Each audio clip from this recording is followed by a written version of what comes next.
A new and serious tension is rising over the cold waters of the Baltic Sea.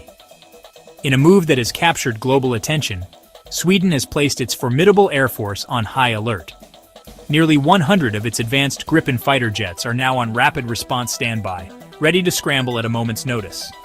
This is not a routine military exercise. It is a direct and powerful statement from Stockholm, signaling a dramatic shift in its approach to regional security. The sight and sound of these jets preparing for action underscores the gravity of the situation. Sweden, a nation historically known for its neutrality, is now flexing its military muscle in a way not seen in generations, sending a clear message to its powerful neighbor across the sea. The reasons behind this bold action are rooted in a series of escalating provocations and threats. A key factor is the presence of Russia's so-called shadow fleet. These are aging oil tankers, often operating with questionable insurance and obscure ownership, that ply the waters of the Baltic. But the more immediate trigger has been a pattern of suspected sabotage incidents.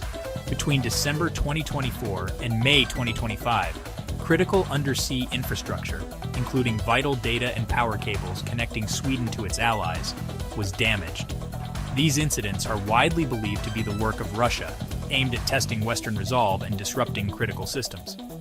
Sweden has decided that enough is enough, and its response is designed to be both defensive and proactive. This heightened state of alert is the military backbone for a new, assertive policy. Starting on July 1, 2025, Sweden will begin enforcing a new European Union directive. This rule requires all vessels passing through its exclusive economic zone to possess valid and verifiable insurance documentation. This policy is aimed squarely at the Russian shadow fleet, which frequently fails to meet these international standards. The Gripen jets, alongside the Swedish Navy, will provide the necessary enforcement capability. Their mission is to monitor, intercept, and support the inspection of any suspicious vessels, ensuring that Sweden's maritime domain is secure and that international regulations are respected within its waters. The world is watching this situation closely because it represents a significant escalation. Sweden's move is a direct challenge to Russia's activities in the region. It is a calculated risk, one that brings the nation's military power to the forefront of a geopolitical chess match. The Gripen fighters are not just flying patrols, they are symbols of Sweden's newfound determination to protect its sovereignty and the stability of the entire Baltic region.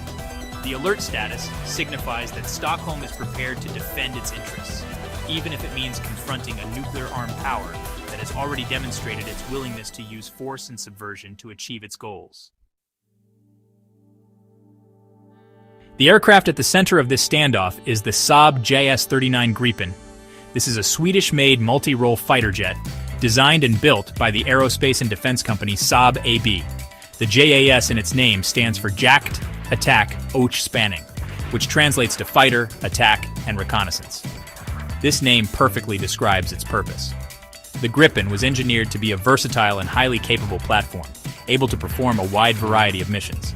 It is a single-engine, lightweight fighter known for its agility and advanced technology. Sweden designed it specifically to meet its unique defense needs, a smart, efficient, and lethal aircraft that could operate effectively in the challenging Nordic environment. What makes the Gripen so special is its design philosophy, which emphasizes efficiency, adaptability, and technological sophistication. Unlike larger twin-engine fighters, the Gripen is cheaper to procure, fly, and maintain. This makes it an attractive option for countries with smaller defense budgets who still need a high-performance air force. One of its most famous features is its ability to operate from dispersed and unconventional locations. The Gripen can take off and land on short, makeshift runways, such as sections of public roads. This capability is crucial for Sweden's defense strategy, which involves scattering its air force to avoid being destroyed in a surprise attack on major airbases.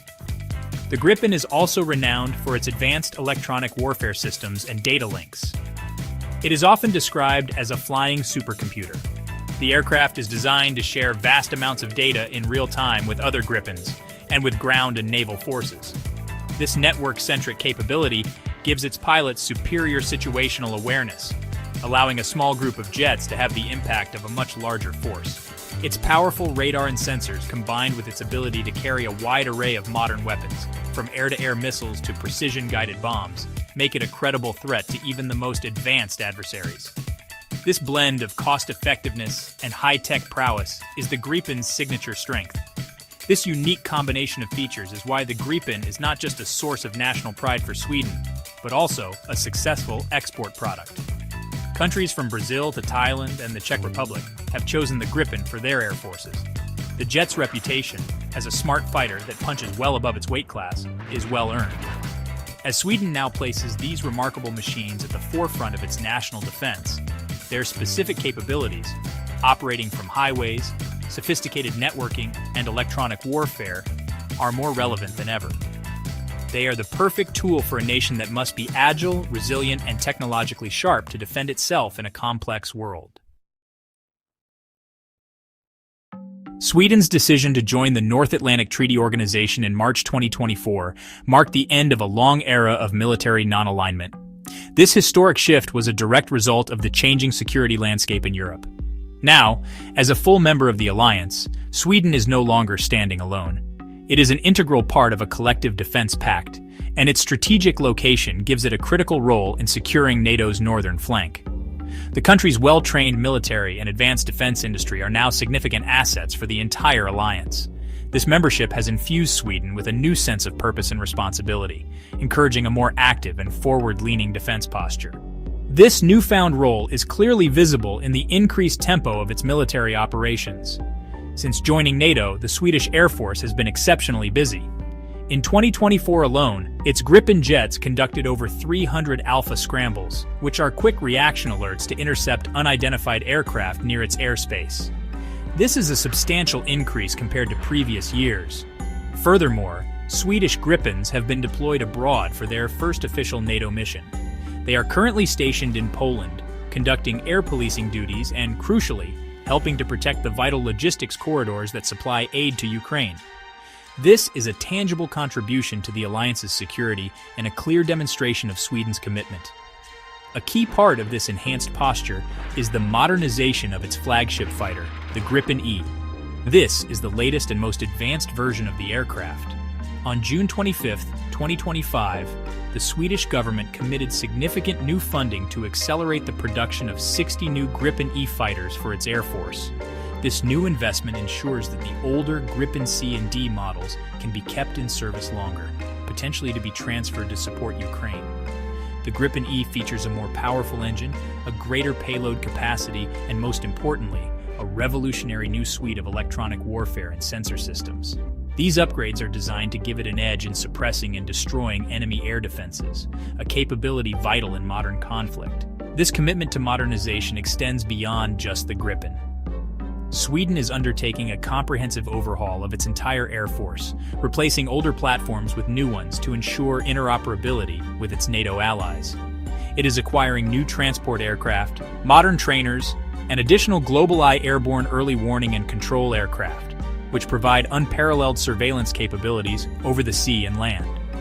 Sweden is also adapting its unique dispersed operating concept to align with NATO's Agile Combat Employment Doctrine.